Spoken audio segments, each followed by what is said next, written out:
Welcome to the Forensic Cop Podcast. Liverpool 5, Chelsea 3. Now, that game was actually very enjoyable, surprisingly, because I was so looking forward to the celebrations afterwards. But what did you think of the game itself? So I think the game was, as you say, enjoyable in a way I haven't really enjoyed watching games because I felt like there wasn't really anything on the line other than it'd be really great to lift the trophy with a win. But to your point, I was in the same position. I was really excited to see the trophy at the end. The game took on much more of a fun kind of view in my mind, which, again, is good and bad. I mean, I was less serious watching it, so that was good. But again, I was still invested. But yeah, it was all about the end, and I'm glad we won. But it doesn't matter as much. Just seeing them lift that trophy was what I was there for.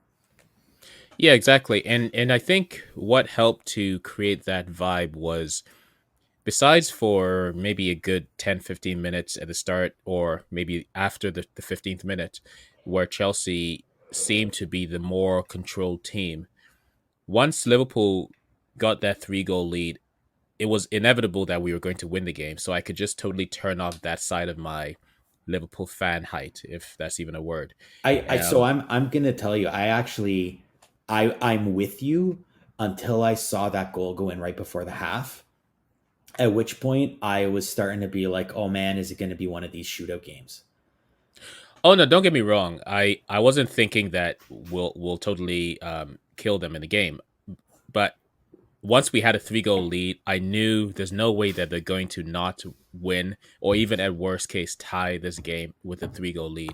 Even if we ended up tying that game 3-3, I wouldn't have been upset. But if we had lost after having 3 goal lead, that's not the narrative that we need to have on the day that we're lifting the trophy. Yeah, I would agree with that. I mean, it felt good. It felt right in a whole lot of ways. That being said, it also felt like we did get off a little bit lucky. That shot that Pulisic had when it was what was it, 4-3 at the time, 4-2, could have really made it into a game. So, but overall, again, I was happy with the game. I'll say right off the bat, I even texted you and I said, Lalana's on the bench. He's totally getting in. I feel a little bad for him. I think he would have gotten in if the game had played out a little bit differently. But I am glad Curtis Jones got in, so he got his medal. No, I don't think that Adam Lallana was ever going to play. Right, I think we talked about it on a couple podcasts ago, where I think there was a clear agreement between himself and Klopp that his time at Liverpool as on the field was over because they didn't want to risk any injuries. Otherwise, for sure, he would have come on, even if it was for 2 minutes, because it wouldn't have been a token gesture. He is a good player. He would have brought a lot more to the team than, let's say, Minamino did. But maybe that's a conversation for a few minutes more. Yeah. So he was on the bench. Why then? Simply to be in uniform while they lift the trophy. But actually, to be fair, maybe that's not even a viable reason because I'm trying to think if there was any other player that was in uniform when they lifted. So Joel Matip, I suppose, but he's been injured. I think perhaps if if the game had ended up slightly differently, then maybe he would have come on for like a minute at the most. Yeah, well, it's possible, but again, remember we'd blown through our three substitution windows Right. by the last few minutes, so he couldn't have come on. In terms of the game itself, I mean, again, hard to get super passionate about it, but I was watching. Um, there were a couple times where I did see Salah in the box. I mean, the first time he kind of got it was the slight body check that I was like, he's a little bit whiny. The second time, I don't know if you recall where he was obstructed Oh when he yes. went through the box, and I remember seeing it and thinking, man, you're not going to get that call. And then when they showed the replay, I'm like, wow, that's a definition of like a penalty shot. Um, Well, yeah. We it seems like we always have this conversation. It was a clear foul, but I'm not expecting us to get a penalty for a foul like that in the box. It's just rarely given, and no, I'm okay so with that. so again, I'm not okay with it. I just, a foul is a foul anywhere it happens. But I mean, either way, it was fine. In a way, I kind of do feel like justice was done, as it were, on that free kick that Alexander Arnold got. I know Chelsea was furious about that kick. I mean, when you looked at it in slow mo, I'll be honest, I was actually worried that Mane's knee bent in slightly. I know. Like yes, you got the ball, but you went through his knee for it. And it was from the side. Like I get it, it wasn't through the back of his knee, but you got enough of the man that I was actually like, oh no, like I was legitimate worried about him. So I'm in a way, we got that free kick, and Alexander Arnold did, what he's been clearly training to do. And I guess the other question comes up: how many guys on our team can shoot? Like, damn. From a free kick, though, I I, mean, from anywhere, like legitimately, if the ball is on the feet of Salah or Mane, even outside the box, you got to respect it. You've got Alexander Arnold clearly can shoot from anywhere, and Ox, Fabinho and Keita, obviously. Ox, I mean, he wasn't on, but like we're talking like legitimately, you've got Henderson as well. The few uh, times he does decide to shoot. he does. He's more of like technically proficient as opposed to obviously talented.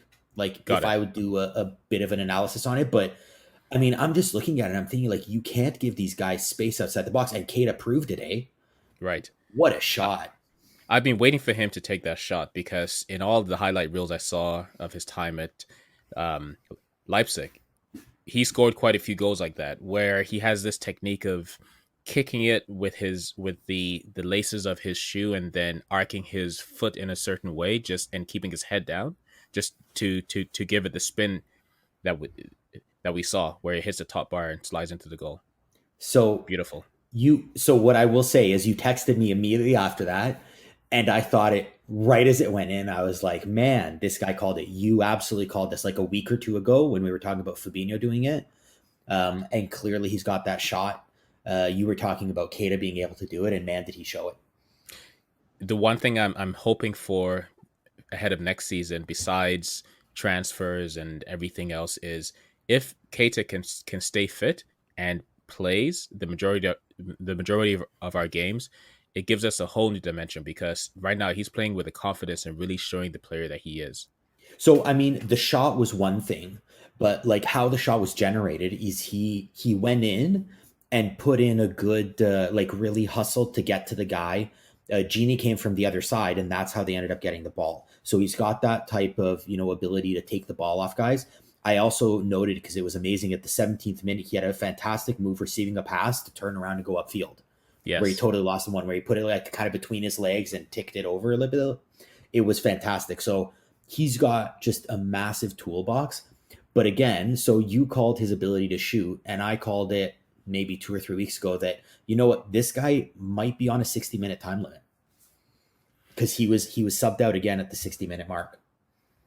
Yeah, that is possible, especially given the injuries that he's received this season and last as well. I'm hoping that it's more of a precaution and going into next season with a full preseason. Well, I say full preseason, but whatever preseason that they have this year, he should really start as one of the top or one of the first midfield three. Yeah, I think we're getting down into the when Klopp puts together his game sheet, who are the first names on it. I think Kate is making a case to be one of them. He has to, and then there's also another dimension that he seems to bring out from Sadio Mane as well. Yeah, I see the two of them linking up quite well. Not to say that he doesn't play with Salah, but he links up better with Sadio Mane. Although I'll tell you, so this game, I mean, we can talk about it in so many good ways. I got to tell you, I did not like Salah how he played today. Um, I don't know. I don't know if he's going for the golden boot. I don't know like what he's thinking, but it's not making me happy. Yeah, it's the same Salah that we've seen for the past three games. I don't know if it's the distraction of trying to make sure that he is on the team sheet or the score sheet, I should say, or if he's just going through a poor patch, which he has had in the past. So what I'll give him is he's working hard. There's absolutely no doubt he's working hard to generate chances. But I mean, there were some where like the one where Salah got the break up and he just scuffed it wide. I couldn't. I was so convinced that it must have been the defender that slid in and kicked it out because I'm not even sure what technique he was attempting to do with his foot there. So I watched it on slow mo because I thought the same thing too. He just hit it with the outside of his foot, and I don't know if he mishit it for a shot, mishit it for a pass, or what on earth he was trying to do. But he hit it with the outside of his left foot, and it was just bizarre. I mean, at his level, like he can't be missing those, and he had a few today that I thought he could have done a lot better on. So here's a question for our front three. Maybe not as much Mane because even when he's not scoring, he rarely has a bad game. He always has a good game, and he just may not be on the score sheet. But for Firmino and Salah, do you think that they would benefit from being substituted when they're in poor form, or do they just need to play through that? So And I'm Mane, thinking going ahead of, like, I'm thinking ahead to next season. yeah, so Mane, what I'll say is I saw him today and I even noticed it in the past, but today I noticed he literally came down to our touch line. Like he comes all the way back in defense. He is a hard worker, so even if he's not doing great, if his game isn't there or whatever, he's still working hard enough that I'm not worried even in the least. Right. Firmino, I'll leave him till the end. Salah, I worry about taking him out because I worry that he's a confidence player. Like he's not the kind of guy who will, if you put him in a scoring position, will score 2 out of 3 times type thing. He seems to be off and on. So I don't know if he's off and on just because I don't know he's like not feeling it one day, or if he's off and on because it's a confidence thing. So I'd worry about the confidence thing. Um, and I Firmino, I don't know if he's lost it. I would actually say the up. Well, not that Mo Salah has lost it, but I would say that with Firmino, it's for sure a confidence thing. But for Mo Salah, I think it's more of a comfort thing. I think it's good for him to be substituted and regain that anger at himself, at the way things are panning out, and then the next time not be as cavalier as he tends to be when he has a lot of these open shots and he somehow manages to scuff them. So I think he would really benefit from knowing that there's somebody breathing down his neck. It's possible. I mean, again, that's more of like a sports psychologist type thing. I don't know, to be honest, um, but I would hope that that would be the case. I just don't know. What I do start feeling, and today was kind of a reinforcement of that, is I don't know how much longer Salah and Mane can live on the same team. I know. Um, And it's not, they're both top players, and I hate to say that Salah seems to be a bit more selfish, and I think that's leading to some issues. But that's just kind of what I feel like I'm seeing. I haven't seen, well, yeah, the issues it's leading to are impacting the Liverpool team as a whole. However, I'm seeing less of a conflict between himself and Sadio Mane because of Mo Salah's selfishness. However, I am seeing that, and again, I think we spoke about this last week. They tend to be growing into players that simply need their own team or to spearhead their own teams, and because they're both extremely gifted players, and they're both now world class. And on the one hand, it's good for Liverpool, but it's leading to a point where I think Klopp will need to make a decision as to which one of them to keep beyond next season, or maybe they both decide to move on. Who knows? So I hate to say it, but I think legitimately at least one of them needs to go because just the financials are going to dictate it, and we'll talk about that on one of the future podcasts. But yeah, they're both fantastic players. I personally get frustrated by them because I do find them sometimes wasteful, and we saw that again today. I think we had some chances that we maybe should have scored. Um, At the end of the day, they're not strikers, and I think that's a philosophy that Klopp will have to address. The one striker we do have tends to do his best work in the midfield, and the two players that we have up front are really not strikers. And I would never have imagined we'd score 5 goals in a game and Mo Salah or Sadio Mane would not be on the team sheet, on the score sheet.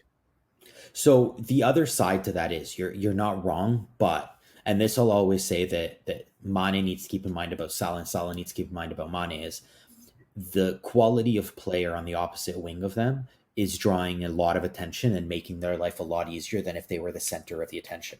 Right. When because you can see very clearly when Salah isn't on, Mane gets a lot more attention. Salah generally will draw the two guys, where Mane will draw the 1.5. But either way, like take one of them out, and you make it harder on the opposite guy. So having that kind of two-headed dragon at the front makes a big difference, I think, in terms of opening things up for us. Yeah. What did you think of Chelsea's defense today? Because I thought that they defended our attack pretty well. So I thought Chelsea's defense was exactly why when you asked last week why will Chelsea challenge Liverpool next year, and I said no. This was exactly it. I think they have a Maybe good team. They have a fun team. I think they have a good defense, but they don't have a top of the line defense. maybe I shouldn't say the defense, but the way they defended as a team. By the time that we were in their penalty box, then yeah, they I don't think their defense was the best. However, the way that they defended us from entering into the box, I thought was a lot a lot better than I've seen from other teams, and I think that was because they pressed us. So I think they used the same tactic they used last week, or against in the FA Man, Cup. Man City, yeah. When they did well, they seemed to press. But that being said, I think when you have guys like Keita who are that creative, pressing them can Yes. lead to bad things. And so that's where I think a guy like Keita becomes so important. And I hate to say it because I mean, you're gonna be like, "Are you crazy?" A guy like Minamino, if he plays like he played before he came to Liverpool, that press didn't work so great on him either. So I think you need those kind of guys to help break down the press. Minamino just isn't there yet because he's clearly not comfortable. But Keita's there, and we need that. So speaking of, what do you think of Minamino coming on? You mean his performance? Yeah, I thought it was average. I'm not gonna fault him for effort. He, as always, he gets A for effort. I think he's still struggling to come to terms with what he's being asked to do.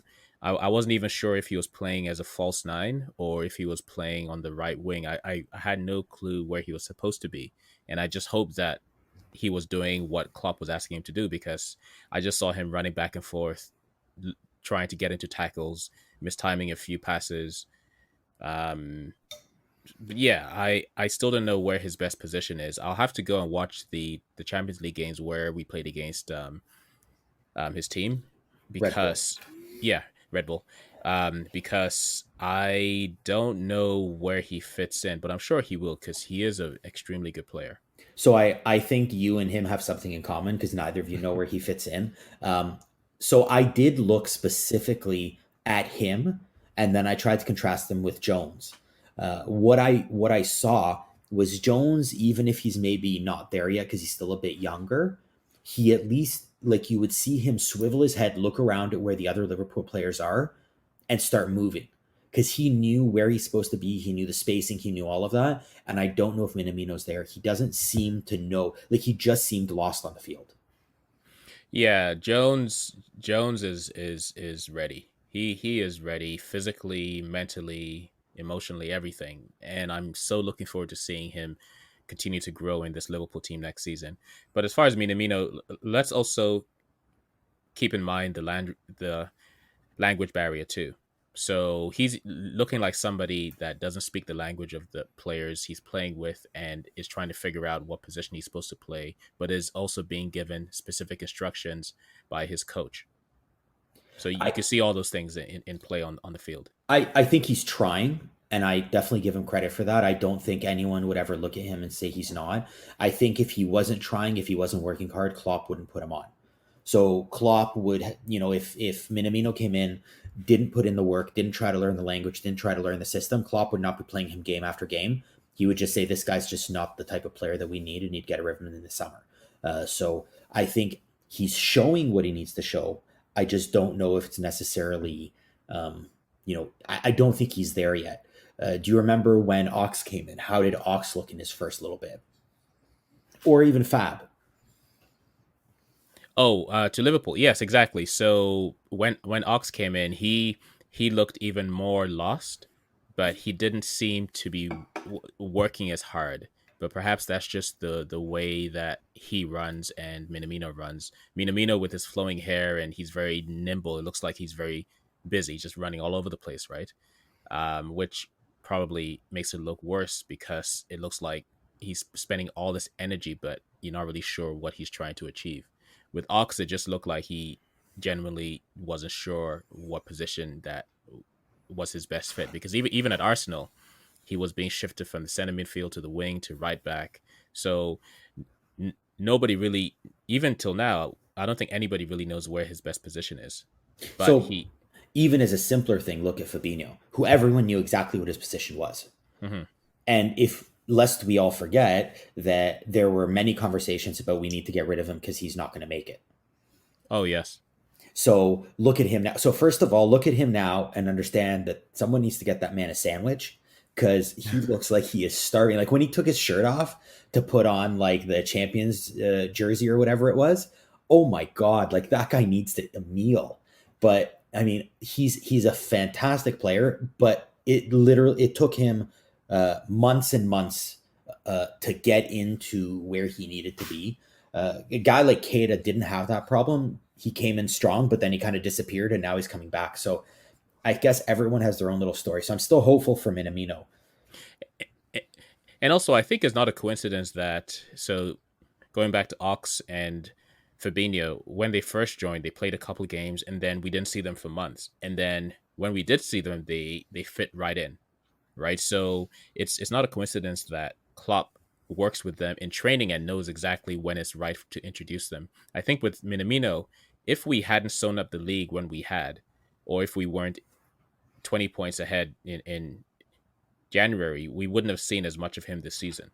I think he would have played maybe 5 minutes every other game, and it would have been after we have a full preseason that we would really begin to see him spending or coming on as a Well, first substitute next season. But it's because not just him though, because it's I. You're absolutely right. I think Curtis Jones is the same story. Neco Williams is the same story. We would not be seeing these guys as regularly and as many minutes but for if the different league. reasons though, No, for different reasons, right? agreed. But if the league wasn't sewn up, we wouldn't see them, which is why it's so exciting right now because we've been able to play the kids and the new addition where we normally wouldn't have seen them, and they've gotten some very valuable time. So even if they don't play, like you said, for another 6 months, at least they've learned the feel of the game. They understand what it's about because practicing and playing are two very different things. Yes. Speaking of which, do you think that Elliot has intentionally not been given a single minute since the restart? Do you think that Klopp already decided because I think they could only give 22 players medals. Do you think that he had already decided, okay, these are our 22. We don't have one more for Elliot, so I'm not even going to play him because today he wasn't even on the bench. Yeah, I saw that. I'll be honest, I don't know what the decision for that was. I don't. I Elliot. I mean, the guy is what 17 now. Yes. He's got such a bright future. I don't think Klopp is looking to turn him off, but maybe Klopp has other ideas, or Klopp wants other things, or maybe it could be as simple as Klopp's not seeing what he wants in practice, so I, he's I don't think it's haven't given that. him the play. I don't think it's that. I think I doubt it too. I don't think he, so, but I don't know. perhaps it is simply that with all the other players that we have that need game time, he's decided, you're 17, you still have a long way to go, and I wouldn't be surprised to see him start against Newcastle on Sunday. I wouldn't be surprised either. What I will say, the last thing I'll say on Minamino is I actually saw him come up for his medal, and one thing I don't know if I liked it or disliked it. I don't know. What do you think? It looked to me like he felt almost out of place getting a That medal. that he didn't belong. I know. Yeah, I think it's that's just natural, so for even for us, if you join a new company and you somehow feel a little bit like the outsider. So let's just say that after your first or second week on the job, there's a Christmas party. Yeah, you'll be celebrating, you'll be taking pictures, but you still feel like am I really part of this clique yet? It's been 6 months and he's gotten enough games to get the medal. So it's not like he was just sitting on the bench the whole time. And believe you me, if somehow in some dreamland I got a contract with Liverpool that got me a medal, I'd be celebrating like I'd earned that thing. Let me tell you. So I don't know. In a way, I like it because he knows he's not good enough and he knows he's not contributing the way he should. In another way, I don't want him to feel too left out because that might turn him off. Yeah, I think he'll be fine. I think it could possibly be cultural too, right? He's probably just a very humble person, and he needs to learn to come out of his shell. And as he his language, his English improves, and his role in the team is clearer. I think we'll see those things come. Yeah, I would suspect that too. What do you think? I'll go the other way on this one of Pulisic's goal, where he walked through like Oh, the three assist. guys. The assist where he walked through. Yeah, sorry, the Yeah, assist, and then yeah, so and the then the assist goal. where he went through like three guys, including Gomez between the legs, like that. That was painful. Yeah, so yeah, we'll come to Gomez in a bit, but Pulisic, I think he has been in form. So that notwithstanding, I think he had a point to prove because all the signs were he was going to sign for Liverpool, right? With the American owners and Klopp having worked with him in the past.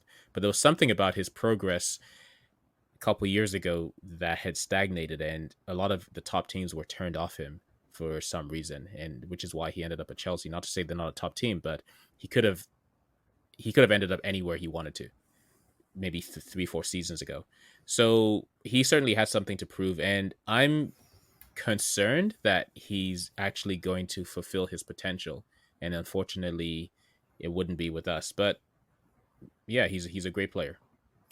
So the comfort I'll take is what Klopp has said is that this year's player was Timo Werner, last year's player was Pulisic. Like guys come up all the time, so hopefully it doesn't come back to bite us. He has been in good form. I was more disappointed about the lack of effort on our side, as it were. Like if you're not going to get him on the ground.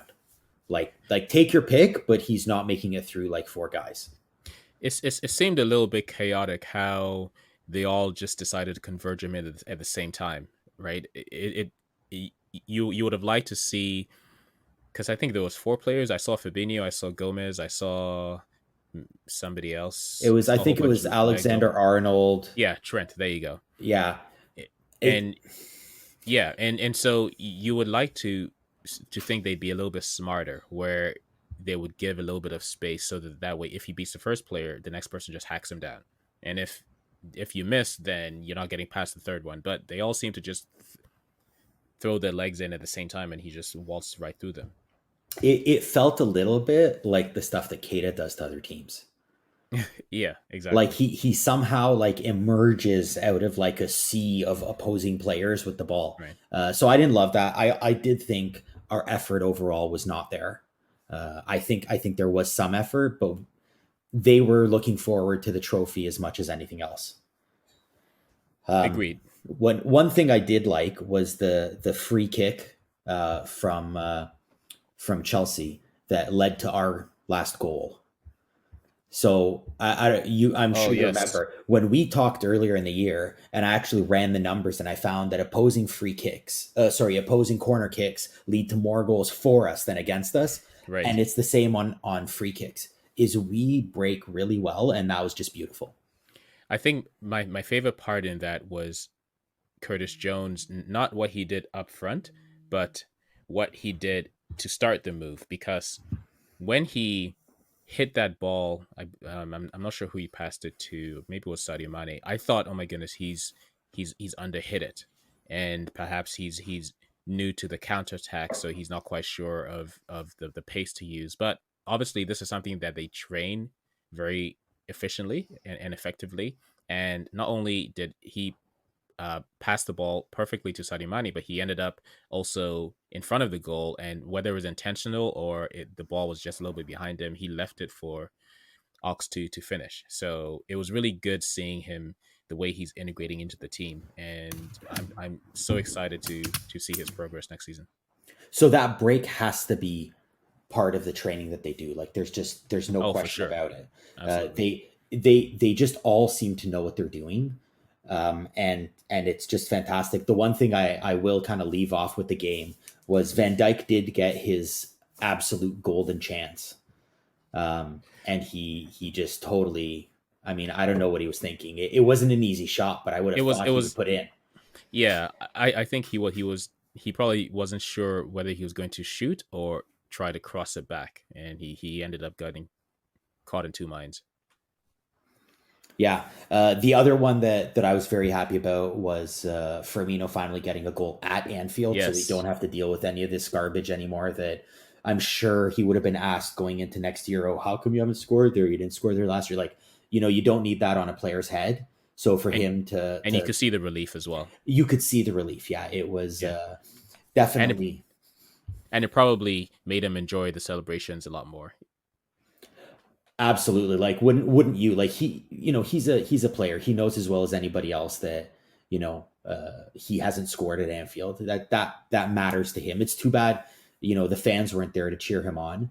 but still I mean it was a nice moment for him. But it would have been nice to see Van Dijk get a goal. Like he's a stalwart on defense. It would have been nice to see him when he gets a chance up front to put it in. He got a golden chance. He managed to lose his defender. That was a really beautiful moment. Yeah. So, what do you think of having Jordan Henderson on the bench?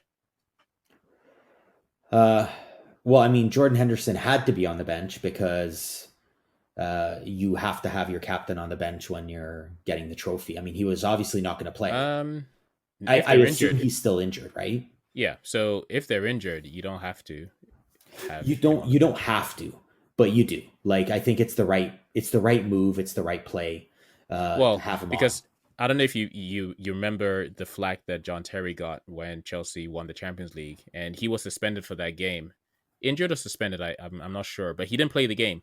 But yet, when they won it, he went and changed into his full kit with the shin pads and everything just to lift the trophy, and he got a lot of flack for that. So I've seen some people try to give Jordan Henderson the same flack. However, he was on the substitutes bench, so there's a reason why he was in his full kit.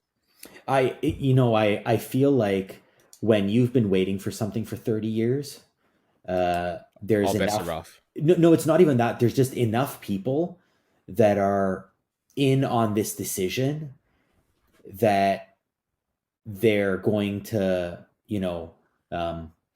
they're going to do the right thing. I'm sure Right. there's enough of the brass at Liverpool that remember the John Terry situation. They're like, yeah, we're not going to get something to that.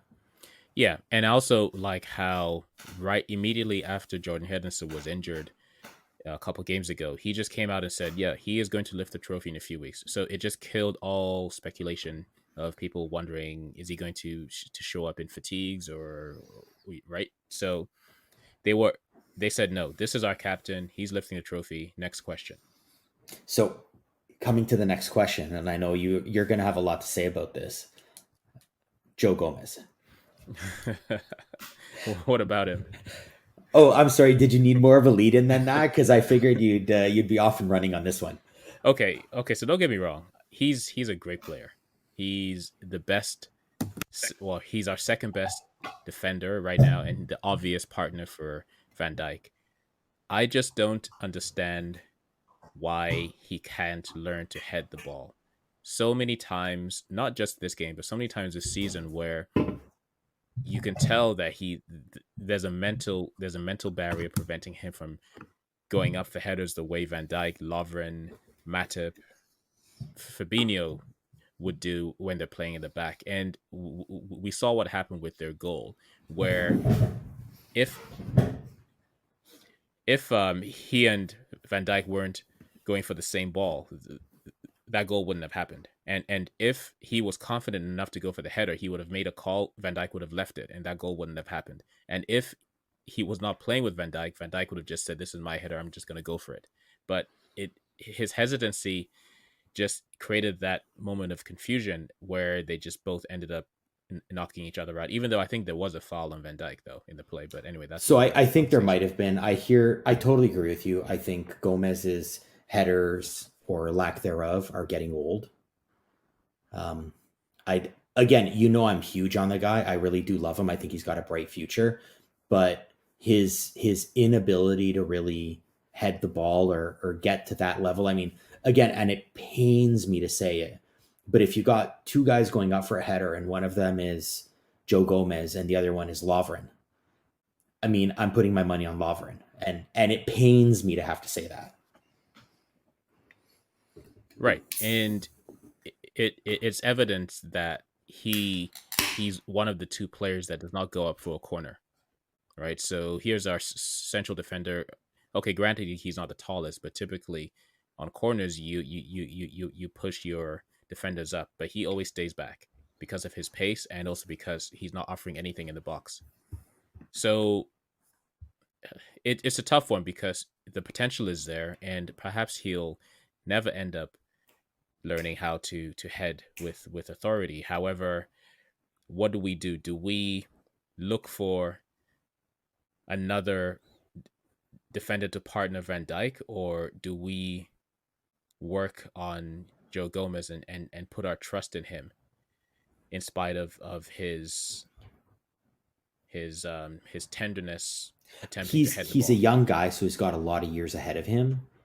I He's getting older every year. I mean, he's pushing 23 right I now. agree, but again, as a defender, you tend to mature later, and he's got everything else in his game is quite good. So I just again, getting a guy to replace him, the cost of that would be fairly high. And I know they're talking about that Kabuli guy.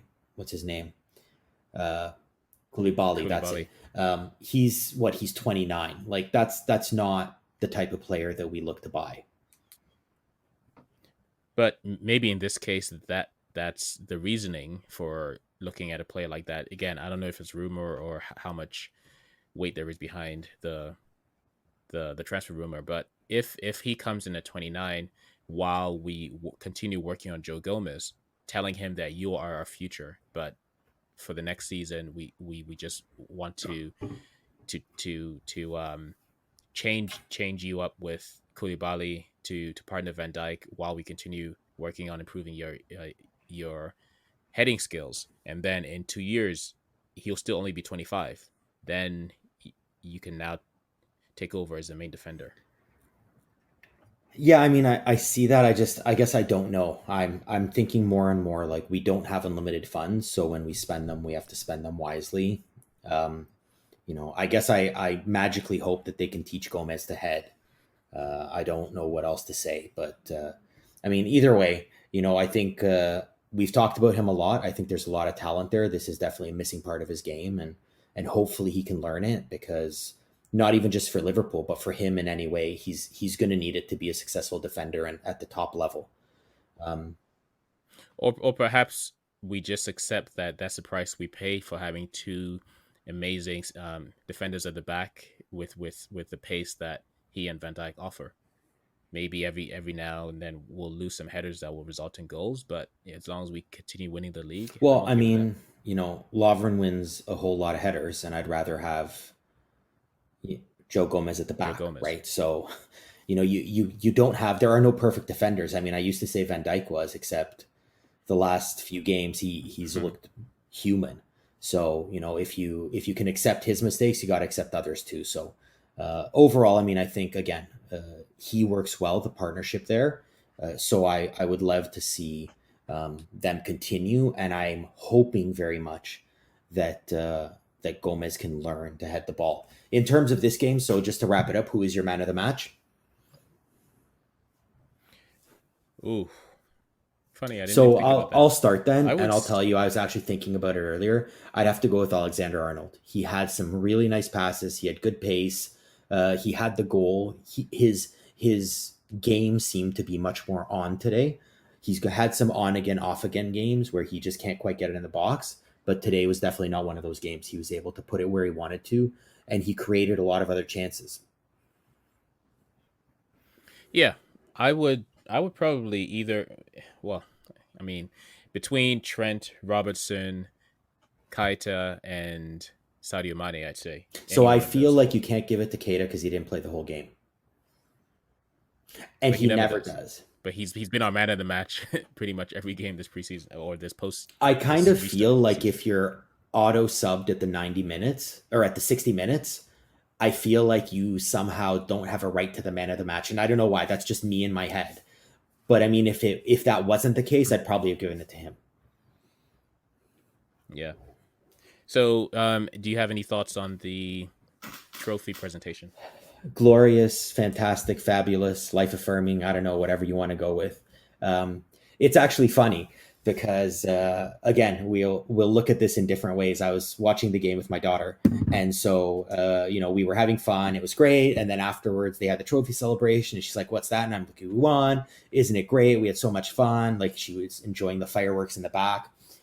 And then I'm like, "We won! We won! We can like cheer!" And she's like, "Daddy, it's not about winning. It's about having fun." And she's like, "Are they having fun?" And I'm like, "Yes, sweetie, we're all having fun now." So, well, Because I they're mean, winning, she doesn't understand that, but what I'd say is, you know what? What did I think of right? the celebration? I was having a whole lot of fun. How about I put it that way? Yeah, and it's really good to see how things have been progressively improving because when the season first restarted, there's no way that a presentation like this would have been put on, right? But without fans, I think that was as good as it gets. It was nice that it was a night, so you couldn't see the empty seats, and it was also nice that they had some of their family in the stadium, and you could just see the players are so happy. They've totally deserved it, whether there's fans in the stadium or out or not. We were all there with them, and as always, they put a Well, they performance on also for knew us. there were fans outside, clearly, because the Right, fireworks were going off the and whole game, and they know the city's behind them. And the other thing is, you're saying it's not as good as if the fans had been there, which obviously it's not. But what my argument to that would be is there's the other side, which is like 3 months ago, we weren't even sure if we'd have the celebration. exactly. So it's almost it's a celebration of all of that. It's not just the amazing season they've had, winning the trophy again after 30 years, but also that this came to pass in spite of all of the obstacles and And hurdles. and now, of course, we can start the larger conversation of if Henderson was a better player than Gerard. I kid. I know I'm not starting that, but it's. I mean, I am happy for Hendo. He joined the team from Southampton, and he got a lot of flack for many years. And for him to be able to bring this home to us, I mean, you could see the joy and relief on his face being able to lift that, and you could see the team behind him. I wonder how many weeks of his recovery he lost with that Henderson shake. Oh yeah, yeah, I know it. I mean, I'm sure he doesn't care because it's they're getting a little bit of a break, but I mean Yeah, it was fantastic to watch. They were also pumped, and again, I think like you said, they did the best they could, and they did a great job. There were lights, there was music, families were there were streamers, like they did all they could. So it did feel like a big celebration. It would have been nice, I think. Probably the only thing that to me is missing is maybe similar to the end of the Barcelona game, standing with the people at the cop and singing "You'll Never Walk Alone." Uh, Maybe that would have been missing, but otherwise, I loved it. I enjoyed it. I wouldn't have been there either way. I got to watch it, so for me, it wasn't a huge deal. With no fans, it would have been nicer, but I enjoyed it, and it's a great way to end the season. For more stories, analysis, and articles, go to the forensiccop.com website.